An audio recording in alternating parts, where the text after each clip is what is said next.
Hey everyone, in this fourth and final lecture, I want us to consider together what trajectory we're on with all of this tech use. Where might all of this technological progress be taking us? What sort of things do we need to be thinking about and even doing in order to ensure that technology serves human purposes and not the other way around, humans serving technological purposes? Specifically, I would like to address as one important matter of technological trajectory the movement known as transhumanism. This is the prospect of transcending our bodily and mental limitations by means of technology. The term transhumanism itself was first coined by Julian Huxley in 1957, and that term has come to refer to a larger worldview or a system of beliefs and practices conducive for the prospect of engineering the next phase of our species' existence. As Nick Bostrom, a transhumanist philosopher at the University of Oxford, explains, transhumanism is a way of thinking about the future that is based on the premise that the human species in its current form does not represent the end of our development, but rather a comparatively early phase. The goal, then, is to arrive at the posthuman.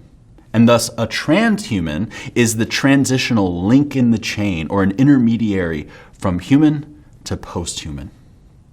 Nick Bostrom, again, defines a posthuman in this way. I shall define a posthuman as a being that has at least one posthuman capacity. By a posthuman capacity, I mean a general central capacity greatly exceeding the maximum attainable by any current human being without recourse to new technological means. Philosopher Max More, which is a pseudonym that he adopted designed to reflect his transhumanist beliefs, explains, becoming posthuman means exceeding the limitations that define the less desirable aspects of the human condition. Posthuman beings would no longer suffer from disease, aging, and inevitable death, but they are likely to face other challenges. The three main capacities that transhumanists are concerned with are intellectual, emotional, and physical upgrades. The goals here can be stated in terms of the three supers, as they're known: Superintelligence, Super-wellbeing, and Superlongevity, corresponding to those three capacities. Although transhumanists affirm a commitment to progress, they're not striving for utopia. Max More clarifies this misconception. It's not about achieving a static state of post-humanity, but rather about continual and unending progress. He calls this extropia rather than utopia, and defines it in terms of that continual pursuit. Transhumanism is fundamentally a form of humanism. Humanists believe in the value and dignity of humans relative to the rest of nature, and thus believe in things like human rights. What transhumanists do is extend this further than other humanists.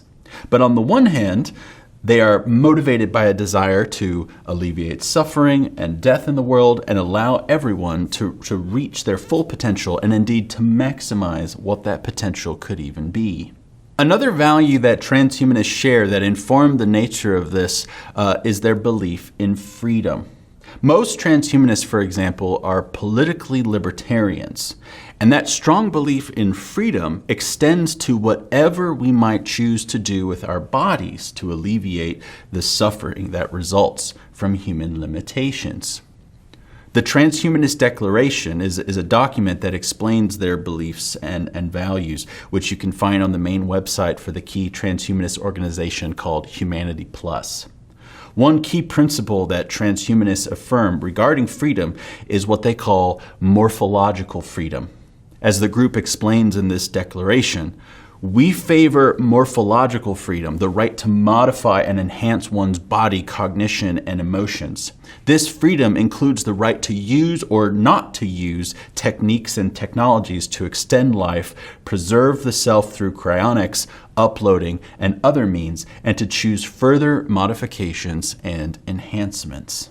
In a transhumanist conception, death is a technological problem in need of a technical solution.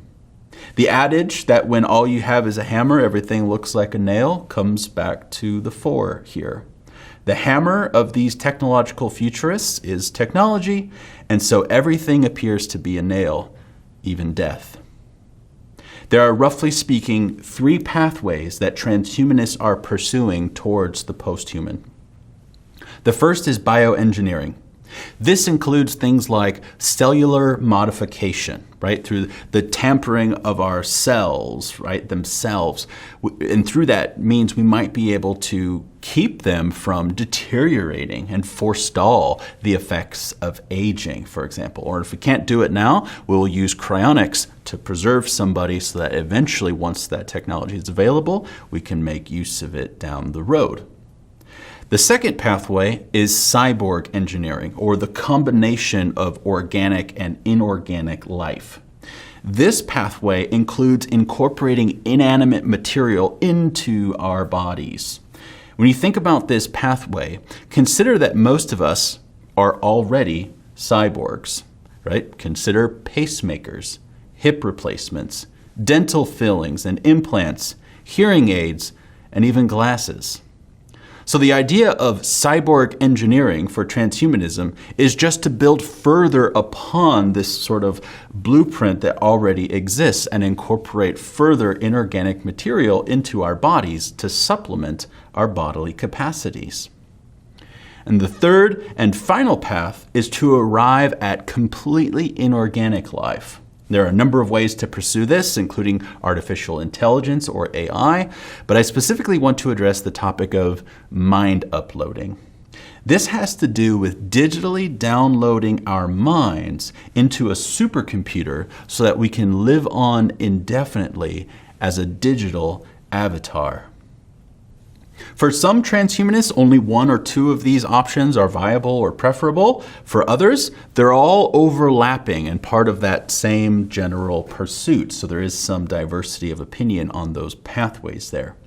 But one hope common to transhumanists as it pertains to that third pathway of inorganic life is that artificial intelligence will themselves be able to create intelligences better than we could.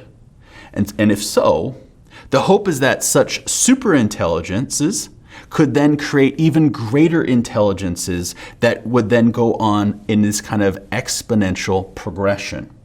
In Bostrom's words, creating superintelligence may be the last invention that humans will ever need to make, since superintelligences could themselves take care of further scientific and technological development. This era of technological exponential progress is often referred to as the singularity. And this is a term used often by transhumanists like Ray Kurzweil. And this is the idea is that eventually there will be no distinction between nature and technology. It's what others often refer to as the Internet of Things, expanding inevitably to the full extent of the universe. Now, what are we to make of all of this? There have been some critiques of transhumanists from Christians and non-Christians alike. I want to look at some of the broader philosophical and ethical concerns before turning to some of the concerns that relate more closely to Christian theology. Francis Fukuyama, a political scientist and bioconservative, writes in his book, Our Posthuman Future, that these initiatives will undermine human dignity because these kinds of upgrades will be distributed unequally along the lines of power and wealth. Yuval Noah Harari, Israeli historian at Hebrew University, is one of the most well-known critics of transhumanism. And his approach is not merely to marshal attacks against them, but rather to take them seriously, utterly seriously, in fact, and to describe what it might be like for transhumanism to succeed and to think through the sort of conditions that would exist if some transhumanist goals were attained. At the end of *Sapiens*, his masterful account of the history of the Homo sapiens species, Harari imagines a scenario in which anti-aging and other transhumanistic devices and medicines exist. He contends that this will lead to an unprecedented epidemic of anger and anxiety. He goes on to talk about how much worse death of family and friends might be in this situation.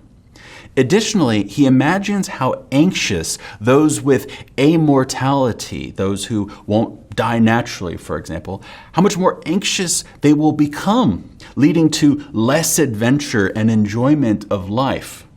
It reminds me of that saying, YOLO, you only live once. It was a mantra for a while, and it is basically used as justification for the pursuit of some daring new adventure or pursuit in life. You only live once, YOLO, I'm going to do it, right? But Saturday Night Live featured a hilarious parody of this concept by The Lonely Island, featuring Adam Levine and Kendrick Lamar. And the parody of this phrase, YOLO, underscores precisely the opposite point. You only live once, so play it safe and become a shut-in. YOLO, therefore, be careful, right? What Harari is essentially saying is this spirit behind the SNL skit, that it might be aggravated massively if transhumanist aims come true. And I suspect he's probably right. Harari also points out how much we're kind of constructing our own future without much recourse to thinking through why we're doing it. He speaks ironically of the way transhumanists want to pursue the overhaul of our biological limitations through technological advances as trading in natural selection for intelligent design. When he discusses this, he says, "The biologists are right about the past, but the proponents of intelligent design might ironically be right about the future." And as we design the future of our species, Harari poignantly asks, since we might soon be able to engineer our desires too, the real question facing us is not, what do we want to become, but what do we want to want? Those who are not spooked by this question, he says, probably haven't given it enough thought. Harari calls this what it is, becoming like God. As he says, today Homo sapiens stand on the verge of becoming a god, poised to acquire not only eternal youth, but also the divine abilities of creation and destruction. And then he concludes by asking, is there anything more dangerous than dissatisfied and irresponsible gods who don't know what they want? Harari develops these themes more fully in his subsequent book, Homo Deus, which ominously points to the humanity that is to come. And this isn't just hyperbole for Harari as an outsider to talk about transhumanism like this. Ray Kurzweil, in the fascinating documentary about his life, The Transcendent Man, which I've provided as one of the options for you all to view this week, ends the documentary with this chilling comment. He says, "People always ask me if God exists, and I always tell them, not yet." Cut to black, roll credits. Again, what Harari says is not that hyperbolic. Along these lines, when Shannon Valor addresses transhumanism in her book, Technology and the Virtues, she charges many transhumanists with being guilty of hubris, lacking technomoral humility. And as she goes on to explain, the types of human enhancements we should avoid in a transhumanistic pursuit are those that would conflict with the development of technomoral virtue. As she says, enhancements that would weaken our capacities for self-control and moderation, generate group solidarity even in the absence of justice or care, or reduce empathic concern by blunting our emotional response to suffering. Additionally, she points out the problem with a lack of vision and a clear sense of the goals and purpose behind these upgrades. As she contends, we hear much from transhumanists about what they want to free us from: sickness, aging, death, the limitations of our bodily form, the tyrannies of entropy, space, and time. But do we hear as clearly what they want to free us for? Further, tying it back into her thesis about the need to develop technomoral virtues, Valor contends that we cannot assume that the future will just necessarily or inevitably be better with technological advancements outside of the development of technomoral virtues globally. Instead, she says, we should assume that things will get worse. Christians, of course, will be quick to affirm that things will get worse if we go down this road because of the problem of sin. This is a point made especially by Douglas Estes, as he contends, no matter the physical upgrade that comes in the future, there won't be an upgrade that can address the problem of sin. Patrick D. Hopkins, a philosopher at Millsaps College who specializes in neuroethics, makes an even more intriguing argument along similar lines regarding our innate desire for more. As he contends, humans have developed the perpetual drive to acquire because of scarcity and other hazards in our former environments. But despite that development, he notes, humans did not develop an equally strong attitude module for feeling satisfied with what they have.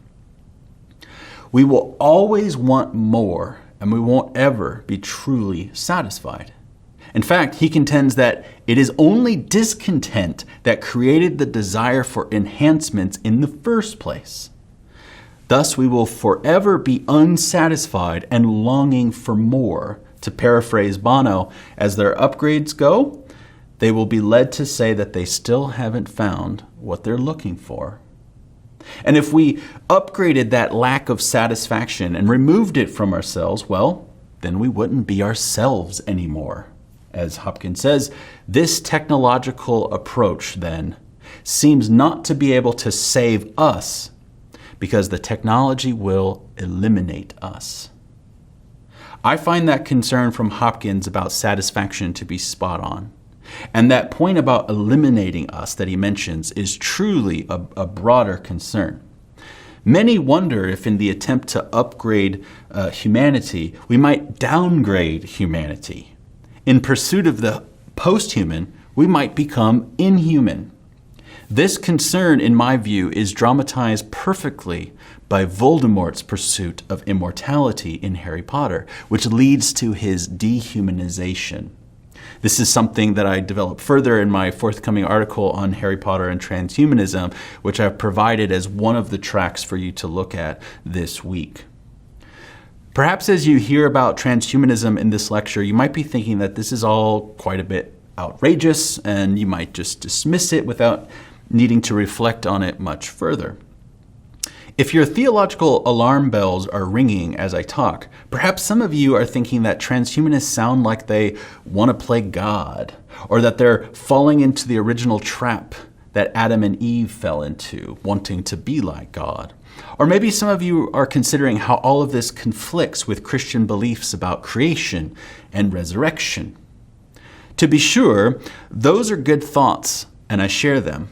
But let's pause for a moment and go beyond the initial theological reactions and consider what many Christians today, especially American evangelicals, truly believe based upon their actions and the sort of trends that they often get caught up in.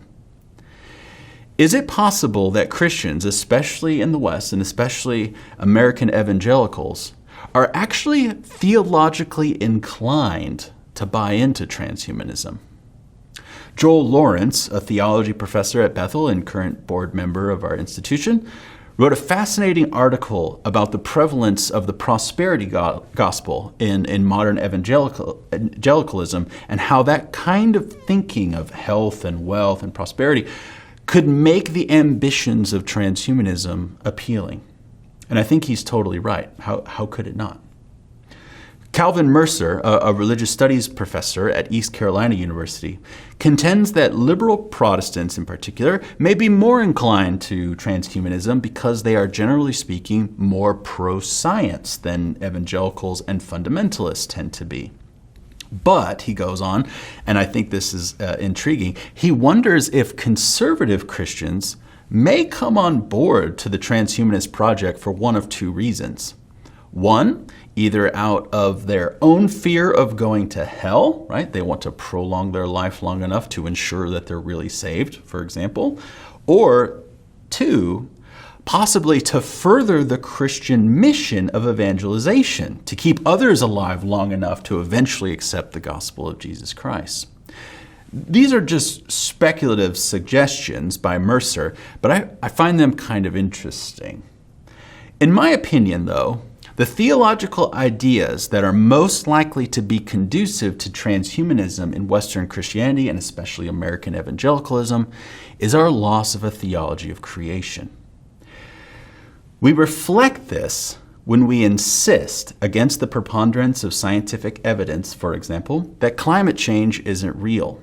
And more importantly, when we dismiss it as not mattering because God is going to burn it all anyways. When we think like that, and when we give into this idea that the goal of life is really just to get a ticket out of here for some non-physical world that we call heaven, we are playing right into the Gnostic playbook and might very well accept the offer of a non-physical existence in a digital environment. Marcion may have lost the battle in the 2nd century, but he appears to be winning the war. Transhumanism, it seems to me, is the realization of the Gnostic vision of salvation.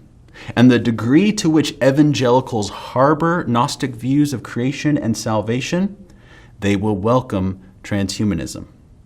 What theological safeguards would prevent many of them from doing otherwise? What is needed here further, as I've tried to articulate throughout this course, is not merely right thinking about these topics, but right practices and actions. Because this is fundamentally a practical issue, and all of our beliefs have practical consequences. Jacob Shatzer, in his Transhumanism and the Image of God, as we've discussed a few times, is also keen to stress the need for certain practices, but he does so specifically in his book to steer us away from the lure of transhumanism. As he sees it, our present tech practices, not merely our present Christian beliefs, already demonstrate that we are the sort of people who will welcome transhumanism. He asks, for example, what sort of tech practices bend us towards the morphological freedom that transhumanists desire? Shatzer contends that a number of things are compatible with this and that we ought to think critically about, including, for example, our use of virtual reality, that immersion into virtual worlds, or even our use of social media as a kind of self-projection where we construct ourselves online, for example, and curate the vision of ourselves that others see and perceive. He's noting these trajectories of our tech habits, for example. Further, he asks, what tech practices bend us towards augmented reality, the overlay of virtual reality upon our empirical reality? He points, for example, to wearable technologies, right, like record-keeping devices such as smartwatches, or immersive examples like smart glasses that interact with the external world even while interfacing with the information provided via the glasses. He then considers what tech practices bend us towards artificial intelligence and even mind uploading. He notes many examples here, including Siri, Alexa, Roombas, and again, our social media use, where a version of ourselves lives online. On that last point, he contends that social media also makes us more comfortable with the idea of extending the self into the digital domain. Now, Shatzer isn't contending that any of these things individually are problematic in themselves. But given his determinist approach, remember that conversation from week 1 about determinism and instrumentalism? Given his determinist approach to this issue, viewing technology not merely as a tool, but as something that can shape us, he is considering the incremental technologies that could be drawing society along bit by bit in this transhumanist direction. Of course, looking at the transhumanist vision now, many of us might find it outlandish, right, as I've mentioned. But down the road, as these incremental technologies develop and as further emerge, it may appear less and less outlandish. What we need to counter this draw of transhumanism are theological affirmations, right? Like creation, incarnation, resurrection, and new creation, right? We've noted some of those. But also the counter practices that embrace our humanness, our embodied existence, and our embeddedness within communities and local places. As Shatzer states, Christians must engage today's technology creatively and critically in order to counter the ways these technologies tend toward a transhuman future. This is where his counterformation practices that we've already talked about of storytelling and gardening and urban planning and being a good neighbor and gathering around the table and becoming like a child come into play. Whatever the specifics might be, our eschatology informs how we should live now. And it is an eschatology rooted in the resurrection, that God is not done with our bodies. Together, we should recommit to embodied practices that point to our eschatologies. We should speak out against eschatologies in our traditions susceptible to being co-opted by the more radical strands of transhumanist ideology. Further, our practices and ethics should be informed by the story of Scripture. Borrowing from N.T. Wright's helpful analogy for conceiving of contemporary Christian ethics as a kind of improv, faithful improvisation must honor where the story has been, creation and incarnation, and where the story is headed, resurrection and new creation. And as such, we live out our eschatology by promoting embodiment and rejecting dehumanizing trajectories. What will it look like for Christians to resist the pressure to upgrade? In such a scenario, think about this, dying itself would become a radical act of faith. Not as in the case of martyrdom where one is killed for their belief in Christ, but in this sense, dying for one's faith would merely be allowing oneself to die. In a post-human future, such would be a radical expression bearing witness to the veracity of the resurrection. When the Son of Man comes on the clouds, will he find that we have all been uploaded to the cloud? Jesus asked during his earthly ministry, when the Son of Man comes, will he find faith on earth? And in light of this transhumanist future, that question could be read as including another question. Will he find humans? Or as Belinda Carlisle famously sang, would we prefer to make heaven a place on earth? As a final thought for this lecture, as well as for this course, we might not be able to know whether certain transhumanist goals are achievable scientifically. And there are some biologists, neuroscientists, psychologists, and even other technological futurists who can speak into that and contend for what might be plausible or realistic. Theologically speaking, we can't really address that. That's up to the scientists and the technologists. What we can address is not the possibility of these things, but the desirability of them. I'm very much uninterested in whether any of this is possible. That's actually, in my opinion, theologically irrelevant.